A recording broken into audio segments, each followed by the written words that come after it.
Hello and welcome along to the Rangers Travel Podcast. It is Monday night, so that can only mean one thing. It is the phone-in. We welcome your calls. The phone lines will be open shortly. You'll see the number across the bottom of the screen, but I will remind you it's 0141 628 7237. We do want to get you involved, so pick up the phone when the phone line's open. Look for that along the bottom of the screen. Tonight it's me, Robert. I'm your host, and I'm joined by Wilf, Brian, and Lewis, the dream team. Wilf, we'll start with you. How are you keeping? All right? I'm all right, mate. Aye, not too bad at all, thanks. Yep.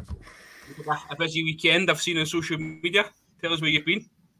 Yeah, a wee trip down to your neck of the woods, almost sort of thing, down to England. I had a busy day on Saturday. I had a wee trip to Gig Lane in Bury for the Lee Rigby Memorial Cup between the Rangers Select and the North West Superstars before I shot out of there and headed down to a wedding in Widnes, a wedding reception in Widnes. So yeah, busy old day. The Lee Rigby Memorial game was a good day out.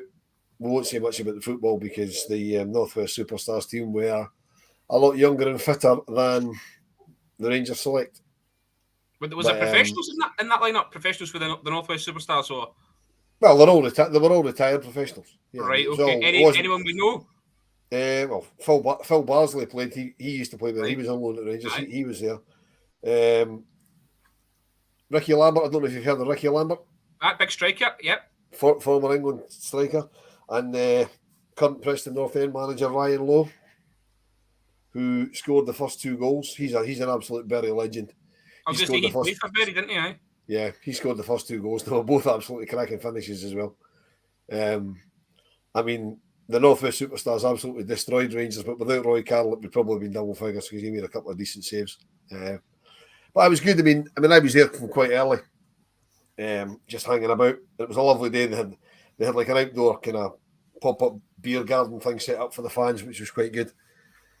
Obviously, the Lee Rigby Foundation had their own kind of pop-up shop as well, selling polo shirts and hoodies and badges and stuff like that, which was quite nice. You know, made a few more quid for them. And when the players came in, they all got mobbed. You could tell when the players were arriving because because it was Armed Forces Day as well. The police had advised them not to park their cars at the stadium because then it was obvious whose cars they were. They were players' cars or whatever. That came from one of the players that they were told, look, don't park the car, so that they parked at a car park maybe a couple of 100 yards away. So they all had to kind of walk through the car park of Gig Lane to get to the ground. So obviously they all got mobbed by the supporters. I mean, Matthew Letizia and Paul Merson guested for Rangers. That's the Merson that scored the Rangers goal. And they obviously aren't used to getting mobbed by fans because, if you've ever been at Ibrox when the players arrive, they kind of get photos and sign things as they're walking. These two stopped and didn't move for 20 minutes. You know, getting photos and autographs and stuff like that. But I mean, all the players were the same as that. You know, the Rangers. I mean, I saw quite a few of them arriving. You know, like Negri and Roy Carroll, Sergio Perini, who, by the way, looks younger now than he did when he played. I didn't even recognise him when he jumped out the motor. I went, "Who's that?" And I'm fucking Sergio Perini. He's got a full head of hair. He looks like you. Full head of hair. He's got a hairdo like yours. Shaved off at the side and all that. And looks the part. Sasa Papac looks as cool as you like with the shades on. Looks like he can still do his turn. Nikita Jelavic. I mean, there's a lot of big names out there on the day, but they're all obviously getting on a bit, you know. But it was a good day. It was great that they took time with the supporters. I know there was VIP stuff before and after it, and apparently they were all really good value in there as well. So, and I mean, the whole thing was about raising money for the Lee Rigby Foundation, and the day, I believe the day raised a kick in the arse short of 40 grand. You know, which I know they're putting towards a kind of residential caravan because the foundation's got, I think they've got at least one caravan already, and that is for, you know, obviously for respite for service personnel or whatever, you know. So I know that's going towards that. And I mean, Lee Rigby's mum was there. She was manning the kind of Lee Rigby stall. Lynn was there, so it was all round. It was a good day. Then, as I say, I went to a wedding reception in Widnes. Pal of mine got married. That was quite good as well. So that was my weekend. Ryan, I don't want you to get top that, but I do see you're sporting the new away jersey. Loving life. Yeah. Ordered it on the launch day and I got it today, unlike the home top, which I ordered on the launch day and I got yesterday. But out of the two, what are you most impressed with? I just like its simplicity. You know, there's nothing fancy in it. It's just nice, nice blue kit, back to a sort of traditional blue kit, and the neck is a V-neck. I quite like that. So, nice. The away top, I was kind of hoping for pinstripe, like the old throwback from the 80s, but not. It's like a half pinstripe. Well, the stripes at the bottom and that, but no, pleased with it. Nice and simple. Nothing too fancy. And a wee day off the day. What have you been up to? Keeping busy? No, just Netflix day. I'm absolutely shite at this small talk, am I? Lewis, how are you, mate? I'm not bad. I'm still letting my wins for the old quiz yesterday. Battered? No, actually, sorry, Lewis, I listened to it this morning. I thought he did really well. I thought he all did really well. I thought it was quite good, quite high level, but we all finished like one. It's 21, Kerr won. I was on 20, and then Scott was on 19. But apparently, there's a chance that mine and Kerr's points were switched about. So I'm hoping for a wee recount, to be honest. Is the VAR coming out again? Is it? I think there's a wee bit of VAR controversy. The quizmaster had a nightmare on one of the questions. Aye. Go on then, Wolf. You're dying to tell us. Come on, get it out. No, just watch it. It's there on the YouTube channel. Just watch it back. You'll see the disaster. Okay. Right, guys, listen. We've got a caller first up. Random Madness. What a lovely name. Random Madness is waiting on the line. Random, how you doing? All right. Aye, good. What's your point for the boys? I was just saying the guy on the line, if it was just me getting older, or the other people as well. I used to know almost every player we were going to sign before we signed them. And now I don't seem to really know who any of them are. Lewis, what do you make of Random's point there, that the fact that the guys that we're getting linked with aren't the, how can I put it, household names as such anymore? Well, out of the current panel, I'm probably the worst person to come to, because throughout my full life it's been quite slim. It's an over 35 question. What was that, mate? Sorry? It's more of an over 35 question. Definitely. I'm slightly over 35, so yeah, no, I get Random's point. I mean, the different. I think for me the difference is now the players that we're linked with are all from sort of various different parts of the globe. I mean, in our younger days, basically a lot of the players we signed were from Scotland or from England, or from the UK shows, or from Western Europe. So you knew who most of them were. You kind of you'd heard them, most of them. I mean, a lot of these guys are coming out of left field, because right now, household names in the big leagues we can't afford. It's as simple as that. But I mean, Random, you're right. I mean, I'm not one of these guys that dives down YouTube rabbit holes. When you go, Can't really buy many players in the big leagues. Even the bad players in the big leagues are their price range. Oh, I mean, it's mental. I mean, there's guys you've never heard of going for millions of pounds and getting paid tens of thousands of pounds a week. It's nuts. Is it Random? Is it something? Sorry, Random. Is it Random? Is it something that worries you? Are you putting it as a negative, or what's your concern when knowing these guys that are coming in? It's a bit of a worry. I know, knowing them. It's an unknown thing, but I trust Bill knows what he's doing. Seen him bring in players before who have performed at the highest level took us high places in Europe. So I trust them. Brian, what do you make of Randall's point?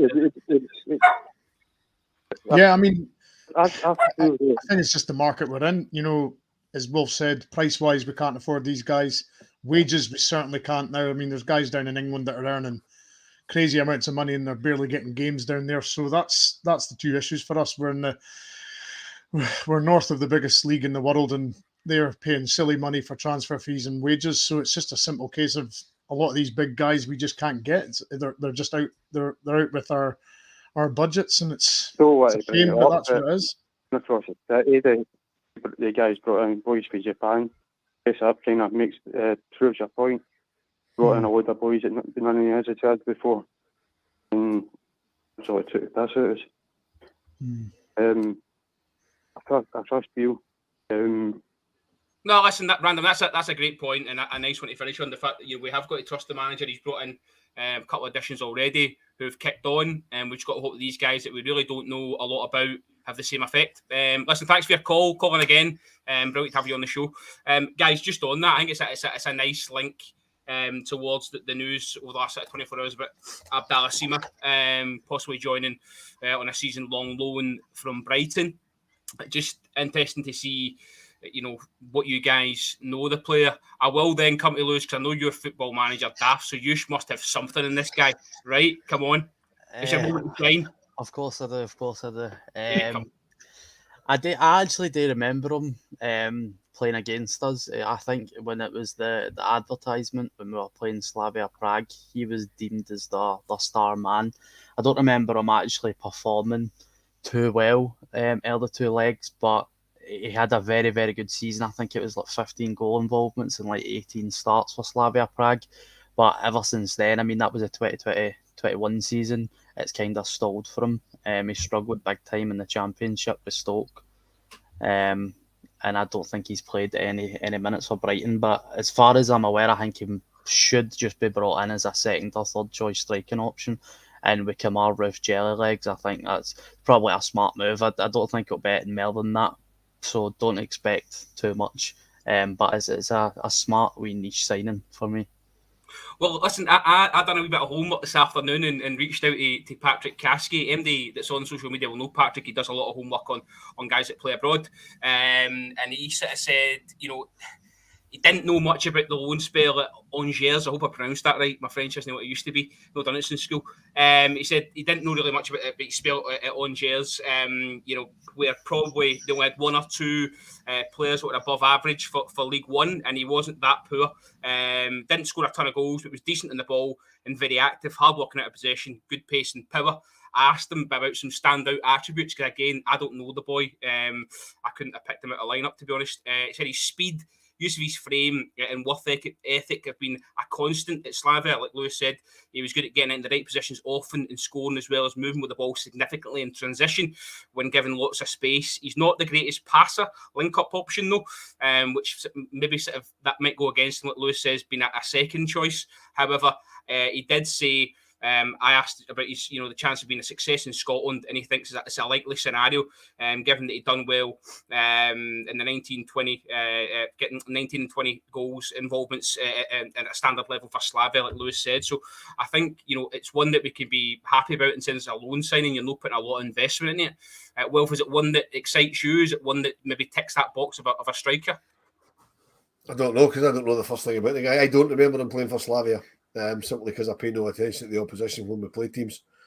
As Andy Cameron famously once said, I should get him for half price because I only watch one of the two teams that's playing. But that's just me. From what I've seen and the things I've read about him today, and I haven't really looked into it too deeply. I think he probably would be a decent option. I mean, he's 22, I think he is. That's so right. he must have been what, 18 or 19 when he played against us for Slavia. And if he played as well as I've heard he did play, then he must be a prospect to be able to handle a game like that at that age. And obviously he's a couple of years on in experience. And I mean, scoring goals at any level is what a striker needs to do if that's his game. And he scored a hat load of goals on his loan spell at Angers, I think. So yeah, I mean, as long as it's not going to cost as much. The loan fee wouldn't be too dear. I wouldn't expect. But if we can negotiate a loan to buy and then get them to cancel the loan to buy and give us £1 million, that would be quite nice. Is that not what happens these days? That would be quite nice. Brian, I'll come to you. Guys, don't forget 0141 628 7237 to get involved and get your point across to the guys. Ring now, you could be the next through to street into the chaps.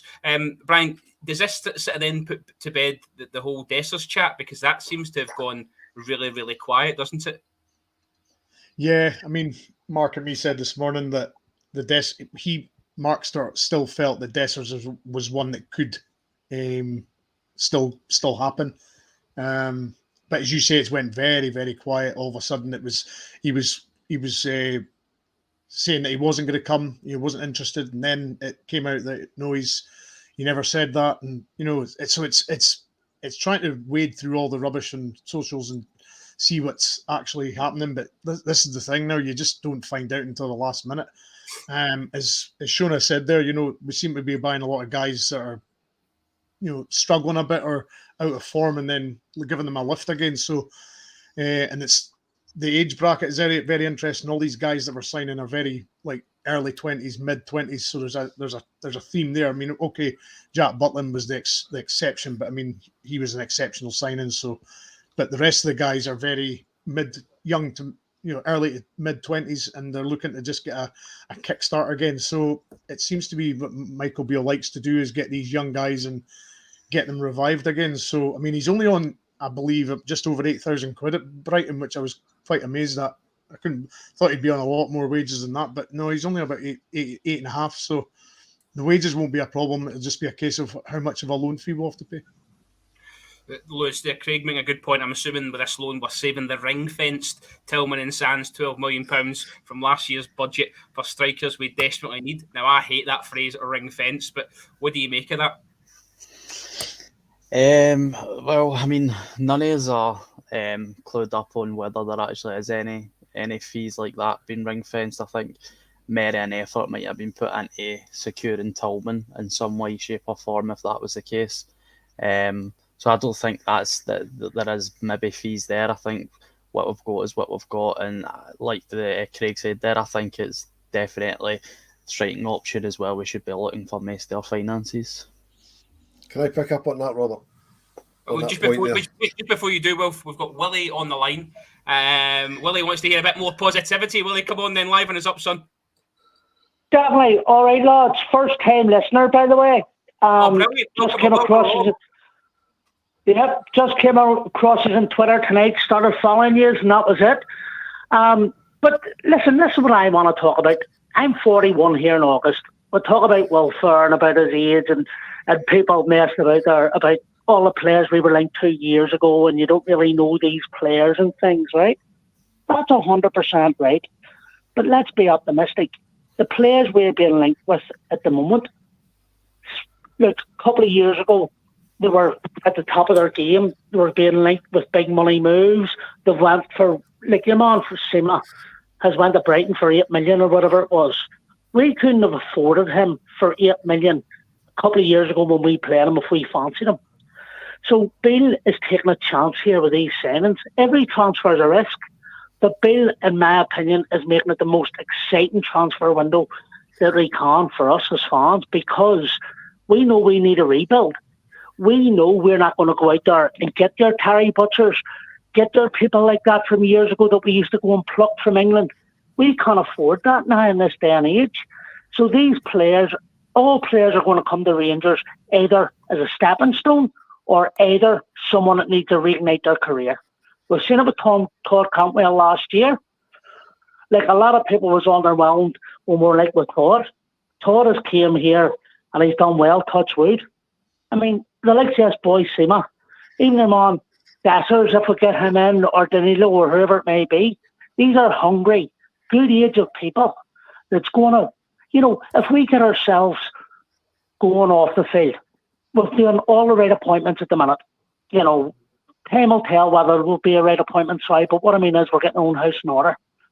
Once we get our own house in order, we'll get the player model going. Player sales has to be crucial to our model. Otherwise, we'll not, we won't continue because we haven't got the big investors coming in. Let's be honest, boys. So just need to be a wee bit more realistic. Them boys across the city, let's be honest, no one knew of these boys that they say. Don't even like talking about them. But, they've come in, they were hungry, they're wanting to move on, and they're getting to a place where, people are now envious of them a wee bit, if we're being honest. But early signs are good under Michael Beale here.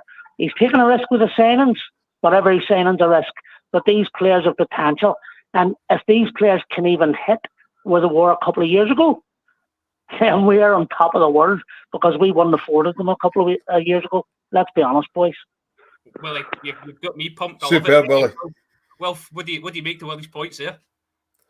Can't disagree with any of that. Absolutely superb. I mean, he makes a really, really good point that we need to get rid of some players as well. I mean, that was something I was going to talk about tonight.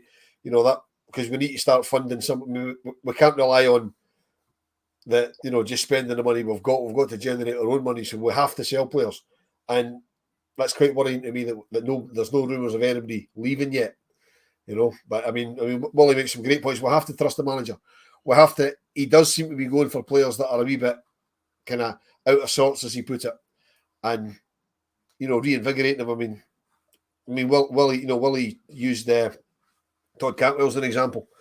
I mean, Todd Cantwell hadn't scored a goal in 2 years. Came to Rangers, scored what, 8 goals in 4 months or whatever it was he scored. You know what I mean? So I mean that's a very quick turnaround in a guy's career. The guy's obviously got ability. So if Michael Beale's picking up guys that have got that sort of ability and unlocking it, the future's got to be bright. Brian, I just want to pick up on a point that Willie made that I quite like, is the fact that every transfer is a gamble, regardless if you pay 10 million quid or get them in on a loan. How important is it to get the success rate right this season? Well, I think we've been saying that for a few seasons now. The success rate in transfers has been horribly low for a long time. We've just not got it right more often than not. So, yeah, it's a massive thing now going forward. As Willie's saying, you know, the players going out that we've had this season shows just that, you know, how big it is this summer, and getting these guys in and scouting them right. And I like the fact that Beale actually goes and speaks to them and sees them himself. He doesn't leave it to anybody else. So he's, you know, eyeing them up and, you know, sort of sussing them out when he meets them. I mean, you looked at Daniel Prodan, we signed him, crocked instantly. You know, Kuznetsov played a few games, crocked. You know, it's your Donald Duck sometimes, but we'll speak about the new doctor coming in later. But no, that for me, it was a big thing. The preseason wasn't good enough last year. It was as simple as that. Brad, can I just interrupt you there a wee second, my friend? Aye. Yeah, I know you're going to speak. You know you're going to speak about it later, but I posted on Twitter as soon as we re-signed Dr. Weller. Mm-hmm. In my opinion, Dr. Weller is the signing of the summer. Never mind all these players we're talking about coming in and coming out. Our injury worries got bad when Dr. Weller left. And look, I'm imagining John Suter turning into Richard Gough or Terry Butcher on there, Mark Weller, you know what I mean? But that's a joke. But no, honestly, it's all about getting our own house in order. And I think the appointments that are being made, James Bisgrove was the biggest left-wing appointment in my opinion. I didn't see that coming. But I'll tell you what, he started very, very well. And I'll leave you with that, boys. Have a lovely evening. Willie, can I just ask you a question before you go? Just on you raise a point about moving players on. I just wanted to know, from your point of view, who are the assets you'd move on to generate some funds? Well, I mean, I would like to think Glenn Kamara you could bring anything between 3 to 6 million in for him, in my opinion. You know, even if it's at the lower end now, Ross Wilson missed the boat, in my opinion. All these players should have been away last year. Ryan Kent, Morales, different things like that. So we missed the boat in getting them at the highest level that we are going to get. So we need to be realistic as a support. No one is going to come in and offer us 8 million or 9 million for Glenn Kamara. 2 years ago, probably. You know? So I think we should take what we get for Glenn Kamara, but have a minimum around 3.5 with potential add-ons, because there's a player in there. Somebody will be out there for him. But we just need the fresh injection, not only in, but out. You know, so you've Glenn Kamara is one that I think of right away. The second one I think of is Hadji. Yeah. You know, I was a big Hadji fan. Hadji, I'm not saying is a bad player. I'm not saying Hadji is any worse than what we've got. But you have to look at it realistic. Who's going to come in and pay a couple of million for these deadwood, if you want to call it, that we have? You know, where's Hadji going to fit in to the Michael Beale side under these new signings? Because we all want freshness. I can't see Hadji getting much game time. I'm being honest with you. So, I mean, there's always rumours of Galatasaray. There's always interest. Even now, I've listened to interest from Spain. So that's another sellable asset, in my opinion. I'm not going to go down the lines of Matondo. because Matondo hasn't proved it anywhere. You're probably going to have to loan him out with a buy clause and take up some of his wages and release that. I can't see anybody can. But I mean, if there's no real interest from Matondo, keep him there.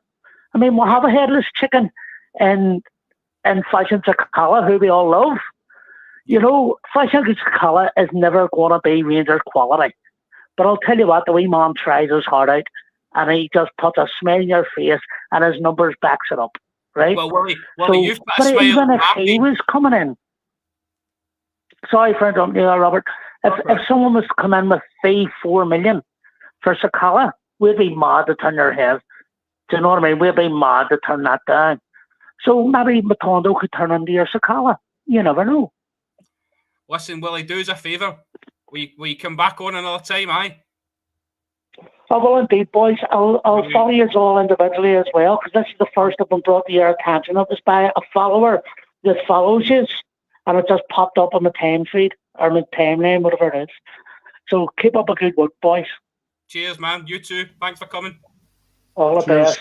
Cheers, Willie. Cheers, Willie. That was fantastic. Brilliant call. Great. He's lifted the spirits in the camp. He was brilliant. So yeah, if you want to follow, hard act to follow, but follow Willie 01416287237. Speak to Martin. He'll push you through and have a blather with the boys. Lewis, just some points there, obviously about the sellable assets, and he mentions Rabbi Matondo. I saw a snap of Rabbi today on social media. It looked like it was an exercise bike, putting some work in. What do we do? Stick or twist? I think,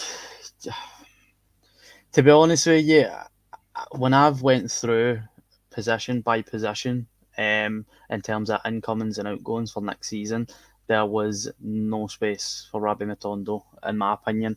But saying that, I would keep Hadji. So if Hadji, who is probably expendable as well and an attractive asset of ours, you could let one of them go and you could give Rabbi another chance, because at the end of the day, he's 22 years of age. Sometimes these guys just don't come in, it doesn't work straight away, and you know how difficult it is playing in front of an Ibrox that knows you are not performing. And he was out for about 4 or 5 months as well towards the end of the season. So it's whether you want to keep one of the two. I would personally keep Hadji. I think Hadji's proved himself. I tend to slightly disagree with Willie on the fact that I think Rangers maybe owe Hadji another chance, because people seem to forget that just before his injury, this was a guy that was hailed as Gio's star boy. He was going to play in that number 10 role. He was going to be at the forefront of this rebuild. And then that injury happens, and you just look to offload him. I think it's a bit unfair, and I would give him another chance next season. Well, Hadji was rumoured by, like, I know Willie sort of touched on Spain, to Celta Vigo. I've saw today they've appointed Rafa Benitez. So whether that's they've got a director of football, or how that operation works, well, Hadji's name will still be floating around the boardroom when Benitez is in there. But I do think Hadji's one that splits opinion. I like Hadji. I really do like Hadji. The injury was really unfortunate, but the problem that we've got where Hadji's concerned is if we get a decent offer for him, we'll have to sell him, because, you know, we got a decent offer from Morelos. The board said it wasn't enough, didn't sell him, lost him for nothing. You know what I mean? We probably got decent offers for Kent that they knocked back, lost him for nothing. We can't afford. We had a decent offer for Kamara, went, we're keeping him just now. So we're now going to sell Kamara for maybe a quarter or a third of what we could have got for him 18 months ago. So we don't want to be in the same position with Hadji. If Galatasaray, for example, come in with 5 million for Hadji, then just jump in the car and drive him to the airport. He's got to go, because we can't. There's no guarantee we'll get that in a year or 18 months' time, and that's the model we have to work on. I mean, as Willie says, we have to generate our own money for transfers, and that's one way to do it. I don't really want Hadji to go, but if you've got Tom Lawrence coming back, and with the guys that we've signed, is Hadji going to get back in the team? And there's no room for sentiment. It's really difficult, because, I mean, there's a lot of players I like that I don't want to see go, but there's no room for sentiment. We need to get back to winning things regularly. To do that, we need to bring in. I mean, we can't have it both ways. We can't have, we're all saying we need to bring in players. We need to bring in a big money striker, but we need to fund that. You need to bring in a commanding centre half. You need to fund that. The only way we're going to fund it, there's two ways they're going to fund it. They're either going to take more money off us, which they can't really do because they've got us nailed to the floor as it is, with ticket prices and strip prices and all that sort of stuff, or sell players. So we're just going to have to sell players. And if that's Hadji, then unfortunately that's Hadji. Listen, we're at the halfway point of tonight's podcast. We'll draw a line under the transfers from now, unless somebody wants to bring it up on the phone. 0141 628 7237. I saw Brian salivating when Willie brought up Dr. Waller. I'll come to you. Willie stole a bit of my thunder, really, some points that I'd written down. But Brian, I wrote down Dr. Waller returns, most important signing of the season. Talk to me. It's getting billed like that. He was very instrumental the first time he was here with Steven Gerrard, and we were getting accused of using the dark arts and sort of black magic and goodness knows what other else accusations we were getting. Drugs and all sorts was getting flung at us because we were playing 120 minutes back to back, and the same players were playing both games, and we were getting accused of all sorts. So he obviously did well the first time, and the players and the management team liked him as well. So it's a welcome return. We've just got to cross our fingers and toes and anything else that he is going to turn around our fortunes in the injury list, because that was just horrendous last year. I couldn't quite believe how many injuries and bad injuries we got last year, and just guys just coming back for a game or two, going out again. Oh, it was ridiculous. So I'm really pleased that Dr. Waller's back, and let's just pray and hope that he's going to fix everything. Wave a magic wand, whatever he wants to do. Brian, do you think we're putting maybe too much onus on it? Sorry, Wilf. Just Brian, do you think we're putting too much onus on it? I don't know. He was ahead of the medical department the last time, and everything went smoothly. So it's maybe a coincidence, but a familiar face, and everything was fine the last time. I think people are putting two and two together, come up with four, and hopefully he's going to be the man to solve all the problems. Wilf? I think the thing with Dr. Waller is that it's not so much, we're still going to get injuries, because, I mean, the man's not Jesus. The man's not just going to put his hands on people and go, that's it, all cured, right? But I think what he did, or what he got his team to do when he was here before, was they kept their eye on the load and the potential for injury, and they looked at what could potentially. I think there was more. I'm not sure the best way to word it. More caution with training and stuff. They looked and said, okay, you've played this amount of minutes, so you maybe need to train a little bit less and do a little bit less physical work, a bit more of this, but to try and stop injuries before they started. That's not really the right. I don't know if that's coming across right, but it's more prevention rather than cure. Try to stop the injuries happening in the first place. Yeah, I think he's good at that. Injury prevention, I think, is part of his. You can't help players getting half by cloggers and stuff like that. That's going to happen. But the amount of injuries we pick up in training is ridiculous, and I think he'll kind of look at that and say, okay, if your hamstring's a bit tight, well maybe you sit out today, you go home and just relax or go for a massage or whatever, rather than doing laps in the park or doing whatever. I think he's more into the injury prevention. So hopefully, he can prevent a lot of stupid injuries happening. Lewis, I'll come to you in the sense that Dr. Wallace just been part of Brendan Rodgers' backroom staff, and obviously we know he's just been appointed up the road. Can that play any part in a wee slight advantage, even if it was over the next season for Michael Beale? I don't know. It's a hard one, because you look at, he was obviously part of a really successful team the last time here in terms of injuries. We were deemed as one of the fittest teams in Europe at one point. I think Joe Aribo had played well over 65 games. But let's not forget that his previous team in Leicester have really struggled in the injury department over the last couple of seasons as well. There's been a lot of players there that have had long-term injuries. So you just hope he brings his former Rangers form with him. But it's a difficult one to dive into the injury situation. I mean, you need a lot smarter and medically inclined people than us to dive into that. But I mean, if you look at it, you go for a very high energy, high pressing team under Steven Gerrard to a very slow, very methodical form of football under Gio. Maybe that was just too much of a shift in a short space of time, and this is just us getting back to normal again. But I hope that he brings his Rangers form and no his Leicester form, and just prevent some of these dreadful injuries we've been receiving recently. No, point well made. Listen, 01416287237. Pick up the phone, give us a call. Great time to call. It could be you on next. Brian, it's a point well made there with Lewis in terms of the shift. If you're playing that high intensity to maybe that sort of that slower paced game, can that result in injuries? Obviously, I know you're not a doctor, but I just want your honest opinion. Playing a different style. They were trained and wired a certain way with Steven Gerrard, and then of course we know what happened with Giovanni van Bronckhorst. He came in and changed it up completely, and they were, it was a different style of play, a lot slower and deliberate. And some guys just play better when they're, playing 2 games a week and hardly training, and they get into a rhythm. I mean, I didn't like training particularly, but I liked when there was 2 games a week because you get less training. So I dare say players are exactly the same. And I just felt they went from sort of racehorses to like trek ponies. That was the sort of styles that they went from. They went from high speed, high intensity to just trotting around and very more tactical.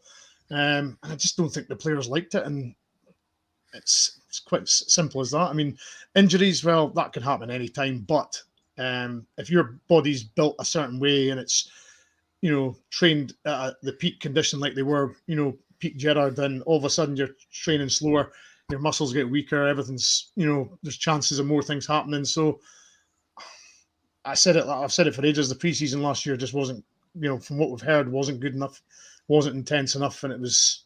I say that contributed to possibly a good bit of it.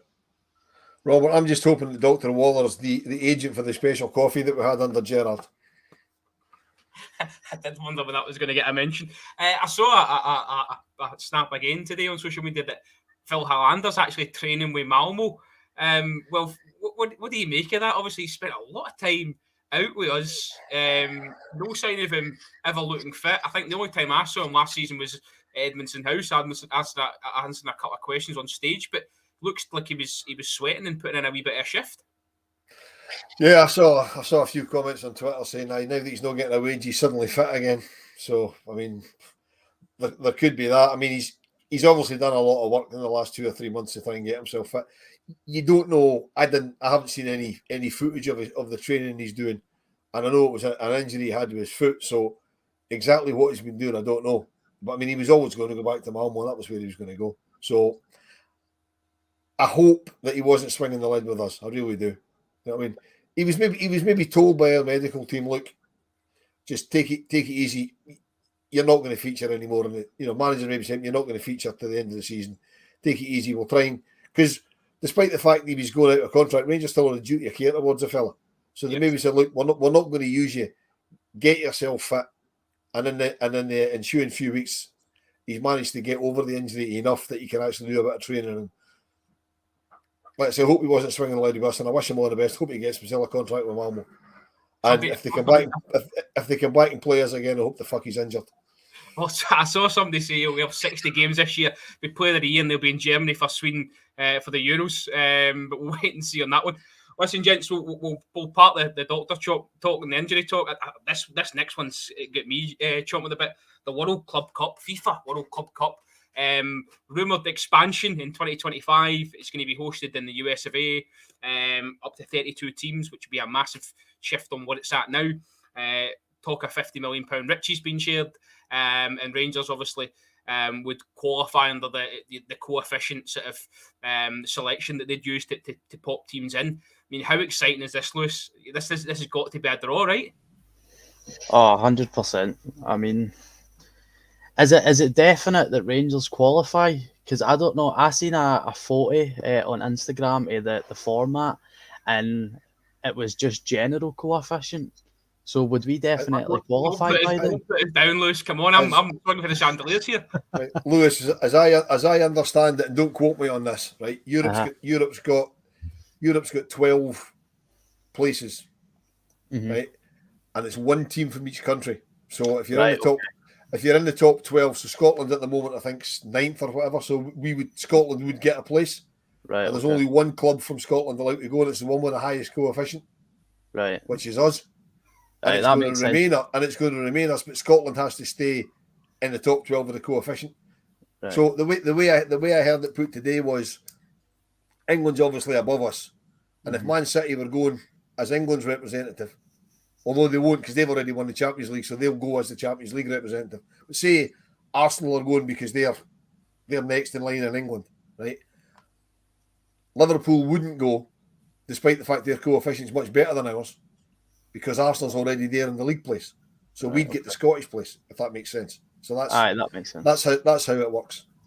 Right, because I wasn't sure if it was just a case of general coefficient, but no, that makes sense. Well, in that case, happy days. I mean, more money, the better.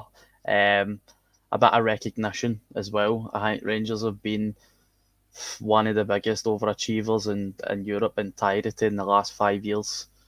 And a game like that, I mean, that's mouth-watering, isn't it? Probably two of the best atmospheres in the world. So, happy days. Happy days. Well, if we mentioned that as one of my dream games and my getting to know you, if you remember rightly, and that, I mean, just reading that seems like I'm dreaming. But just to spin it slightly and play devil's advocate, I mean, where do you fit this in? Because it's a big tournament. Where do you fit it in?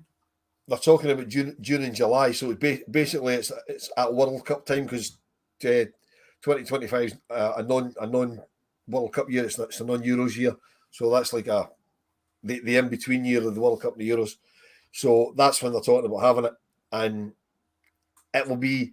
I think it'll be difficult for the teams involved because they basically come out of a full season, go into that, and then need to start their next season if they do well on it. But I mean, for the money they're talking about, you couldn't turn it down. Financially, it's an absolute no-brainer. As Hugo says here, the prestige as well, incredible, absolutely incredible. My concern is, how am I going to tell my missus I'm away to America for 3 weeks? I'm sure you'll swing it. You always seem to. Brian, is this something that would push us on to the next level? Is this the thing we're looking for in terms of just getting on to that next stage? When you're speaking the sums of money that they're quoting, 50 odd million. I mean, that's just ridiculous. That's money that will never, we had to go to a European final pretty much to near enough get that. So, just to get it for pitching up in this Club World Cup thing, I mean, it's just, it's crazy. It's crazy amounts, but if you're in it, you've got to be in it to win it. So, it's just getting in as Hugo said, getting the prestige of this event and some of the big teams. It's only one team from each country, as you said, so it's going to be massive. And when I can't remember who posted it, that Rangers versus Boca or River. I mean, I was just salivating at that as well, just dreaming. I thought, oh, that'd be amazing. So when you're speaking about clubs like that, and we're in the same breath, it's amazing, and it's what we're all about, isn't it? Well, does it open up other markets? Because obviously you would have teams from Asia, teams from South America. Is that markets that we need to really be delving into at the moment? Yeah, I mean, it's markets we should be aware of anyway. But obviously, I mean, we're still suffering from what happened to us 11 years ago. We've not really got scouts in position all over the world in places like Asia and South America and the Middle East and places like that. So a tournament like this has got to be good because you'll see players you wouldn't normally see. They'll see us as a club, and it would be incredible. I mean financially, it would just blow everything out of the water. Particularly given that the ridiculous TV deals we've got. I mean, that if it's FIFA that's driving it, there'll be lots of money behind it, and it'll just be out of this world. But I mean, the markets that will open up is incredible because I mean, Rangers are a worldwide brand, but there is parts of the world that we haven't really tapped into, And for Rangers to be playing, for example, for Rangers to be playing Boca Juniors, put up a decent performance, all of a sudden the interest of Rangers in South America will be through the roof. Similarly, if you're playing teams like Al Ahly, the interest in Rangers in the Middle East will be through the roof, and that's what you're looking for because that's where the money is. I mean, it's no coincidence that the Premiership teams are going to America, are going to the Middle East, are going to Asia to play all these glamour friendlies because it's to appease the people out there. It's to appease the sponsors and to bring in more money. It's all about money. I mean, there's a Premierships friendly series going on in America this summer. You know, I mean, you've got Man United playing Chelsea and Brighton and Fulham are out there. There's loads and loads of them out there playing in America. I don't know. Dortmund are out there as well. I saw Yeah, as well. I don't know whether that's a precursor for this, whether they knew this was in the offing and it's a precursor for it. But obviously, it's money from America that's driving that. So it's just, I mean, I think the money that's been talked about is probably an underestimation of what this is going to be worth. Lewis, I'll come to you and again, sort of, I put you in a wee bit of a difficult spot, but if I was sitting here now and offered you 2 in a row, but we don't go to this World Club Cup, or they, albeit win the next 2, and we do go to this World Club Cup, what would you take? Oh, come on. I mean, that has to only be one answer. Of course, I would rather 2 in a row. The money's brilliant, but at the end of the day, like Will said, they are just glorified friendlies, and we would like to win it, but it's nothing more than that. I think it's a really good idea. It boosts the finances of clubs like Rangers and Celtic, who are perennial, well-known, massive football clubs, but have fallen short in terms of finances with the influx in places like England, Italy, Germany, etc. So it can be nothing but good for us. Just hope we can keep performing in Europe in order to actually be there every 4 years. That's the only thing I hope. Because as I say, it was a massive overperformance, and if we start getting into the Champions League more and more often, we might unfortunately fall into that, but hope not. Listen, great use of the word perennial there. I absolutely love that. Douglas, look, I'm just the host. I just asked the questions, all right? I mean, they're ridiculous questions, but I've got to ask them. Wilf, just to finish up on this, and as I say, if you don't like it, Douglas, call in 01416287237. Let's hear you. Wilf, just on, finally, as I say, the US of A, the MLS, really blown up at the minute. It's a well-run tournament. They could host a great World Club Cup, right?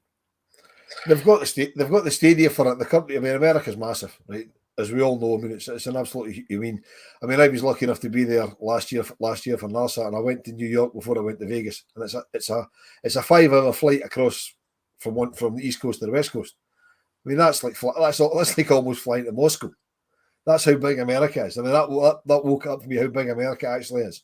You know, so of course you can host it. I mean, it's got the venues, because they won't just use football stadiums. They'll use baseball stadiums. They've got American football stadiums. They've got all sorts of huge stadiums. I mean, because you've already got New York City FC, for example, play at the Giant Stadium, which is a baseball stadium. So they use, you know, they don't just use like the Red Bull Arena and things like that. They've got obviously the football stadium, but for the really, really big games, they'll use their really, really big stadiums, which are like the Giant Stadium, the Orange Bowl, places like that. So it's an ideal place to host it. I think you've got to remember as well, Robert, that a lot of the Premiership teams in England have got the American owners now, so they're wanting to get their teams over and play friendlies over there to promote their teams from whoever it is. So that'll be the reasoning why a lot of the English teams are going out to America as well. So just on the subject of tournaments and fixtures, I'm being reminded that this coming Friday is the fixture announcement. I'll come back to you, Wilf, because obviously you'll probably have your own theory in this, but where do you see us throwing sort of the first game? Don't really care. I know we'll be away from home. It doesn't really matter. You've got to play everybody at least 3 times. You know what I mean? You've got to play the top teams 4 times, so it doesn't really matter. I've got a feeling we're going to start at Pittodrie, because they tend to start us at Pittodrie quite a lot. So I've got a feeling we might start up here. I don't know, but it doesn't matter. One thing we know is we're going to be away, because they'll be at home raising the flag, unfortunately. So yeah, we're going to be away from home somewhere. If I could cherry pick, I'd say Livingston, because there'll be loads and loads of tickets. But we started there last season, so I don't think we'll start us here again this season. But you never know. Doesn't really matter.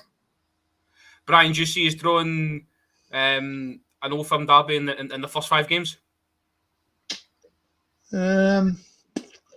Probably. No. I think they'll leave it towards the end of the fixtures. I don't know why. I've just got a funny feeling, but I'm with Wolf in the fact that I think we'll go up to Aberdeen. They seem to love putting us up there in the first game of the season, and Livingston was a favourite recently as well. So Easter Road's been a favourite as well. So but I always think they'll put us up to Aberdeen. I don't know why. Robert, there'll be an Old Firm game on the fourth weekend of the season because there always is. The only time there wasn't was coming out of COVID because the Tims wanted to have it the last game of the first round of fixture so they could get a crowd in, and they still couldn't get a crowd in. So it'll be either the last weekend in August, first weekend in September, because it always is. Well, I hope so. Earlier the better for me. I'm chomping at the bit. Lewis, any preference for you? Who you'd like to see at the first game at Ibrox? I mean, not necessarily, doesn't it? It's not something I think about too much, but I mean, one or the other. You either want an easier game to get spirits high, or you want a more difficult game to get out the road. But to be honest, it doesn't bother me. Just get the season started as soon as possible. I think we're all in agreement that we need to start well, right? It needs to be right for the off, and hopefully, I know you've touched on it in previous pods with me, Wilf. These pre-season games have a good calibre, obviously with Newcastle, Hamburg, and then the trip to Hoffenheim should have us in a good frame of mind and a good physical level to go and attack the season with real conviction. Yeah, there's also word emerged of a home friendly against Olympiacos. Apparently, that's in the offing as well. When that's going to be, I don't know. I mean, I would imagine it'll be the Wednesday between the Hamburg and Hoffenheim games, but I don't know. But that's just what came out today that's supposed to be happening. So, but yeah, I mean, they're all good tests. I mean, obviously the EPL starts the week after us, so Newcastle will be a little bit behind us in training, and then the German league starts the week after that. So the German teams, both of them, will be a little bit behind us as well. But there'll still be decent tests, you know. And while we're on the friendlies, just in case there's anybody from Hoffenheim watching, can I say a massive, massive thank you to Hoffenheim as a football club, because they've pulled an absolute blinder out the bag. Because we got the emails today with the ticket price for the friendly in Hoffenheim, and if you want to stand at the game, it's £4.50. And if you want to sit, it's £6. That's incredible. That's incredible.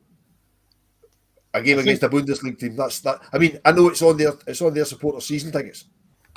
You know, so the only money they're making off the game is what they're charging us and any German fan that wants to walk up and pay at the door. I think even like Bayern Dortmund's £15. It's so German football's just generally cheap, and the season ticket. I think they get free travel as well if they've got a match ticket. Germany's got it sorted. It's amazing. Brian, German football's not that cheap. I went to Union Berlin against Gunther Fürth the day after we played Leipzig in the semi-final. Sorry, lads, I need to interrupt you. I'm getting absolute pelters from Jim here. I wasn't ignoring you, Jim. I was trying to get a breath in, but these boys, Jim Sloan's given us two donations, £10 super chat, and then a £5 for me being impolite. Sorry, Jim. Kudos to you for the donation. We do appreciate it. I know we're running out of time. We can probably fit in one more caller. 01416287237. I just wanted to mention on obviously the news today about Craig Brown, if you allow me. I don't know if Lewis is a vintage to know much about Craig, but certainly I do remember Euro 96 and obviously France 98 in particular, and then he spills it at Motherwell and Aberdeen, so a jump out as well. Brian, you'd certainly remember a bit more about his early career. What were your thoughts on the news broke today? I didn't actually realise he wasn't well. I mean, I hadn't heard or seen of him for a while, but I just generally thought he was just living quiet. But no, it's quite sad. He obviously gave. I think somebody said on Twitter today that it was the first. He's probably the last manager actually that's united the whole of Scotland, because look at it now and it's split right down the middle, and everybody was behind that sort of team in that era, and not everybody, but a vast majority were, and it was an enjoyable time to be a Scotland fan. Then you were getting to tournaments regular, World Cups, opening the game against Brazil, and great sort of memories. And yeah, it'll be sadly missed, because he was seemingly a good year for a lot of the younger managers, and he would spend a lot of time with them and chat to them, and he gave his time up very well. So no, sad day. Rangers Loyalist, thank you very much for the £3 super sticker.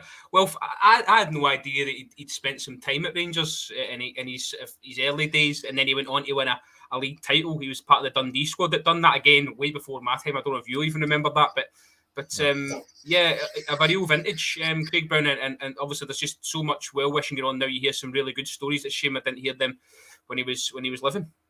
Yeah, I've never ever heard anybody say a bad word about Craig Brown. I mean, I was aware he was on Rangers books as a youngster because he wasn't shy in telling people. Because I've met him a couple of times just in passing, and there's some, like, first thing he said was I was in Rangers books when I was younger. I was in Rangers books, you know what I mean? And not shy in telling people. I mean, the last time I saw Craig Brown, I was lucky enough to be invited into the director's box the last time we played Aberdeen at Ibrox, and Craig Brown was there, part of the Aberdeen contingent, because he was still an ambassador for them or a director or something. And unfortunately, I never get a chance to speak to him because he was deep in conversation with Stuart Robertson. But I mean, he was from the very little interaction I had with him, he was a thoroughly nice guy. And as I say, I've never heard anybody say a bad word about him, And obviously, I mean, thoughts go out to his family at this, at the time, and it's a sad loss. And as Brian says, he kind of, as Scotland, I mean, he was 8 years as Scotland manager, and that was probably the last time that Scotland weren't really a kind of swear word in the Rangers, in a vast majority of the Rangers support, because what he did decent things, and he didn't seem to have favourites, and he was honest, and he picked honest teams, and he played honest football, and he was on. I mean, if Scotland was shite, Craig Brown would tell you, by the way, we weren't very good today. You know what I mean? He was honest. He wouldn't try and sugarcoat it, And yeah, it's just a sad loss for football, because I know he was involved quite a lot in the coaching classes and that they had down in Largs. He did a lot of that, and he was a mentor for quite a lot of the managers, as Brian said. And yeah, it's just a sad loss for football. I think for me, obviously, as I said, France. I heard that one Paul the day on the radio as well when they were walking out hand in hand. Apparently, I think McNamara had said that he always used to say, they're terrified of playing Scotland. However it was, we're playing obviously against the world champions. It was then, a similar tale. So I just think when at France '98, to think that he was the last guy to take us to a World Cup. I think at that point Scotland always qualified now as a wee guy, and it was just. It's quite a fitting tribute to him, really, that he's the last guy to do that. Lewis, I don't know how old you are, sorry. I'm 22.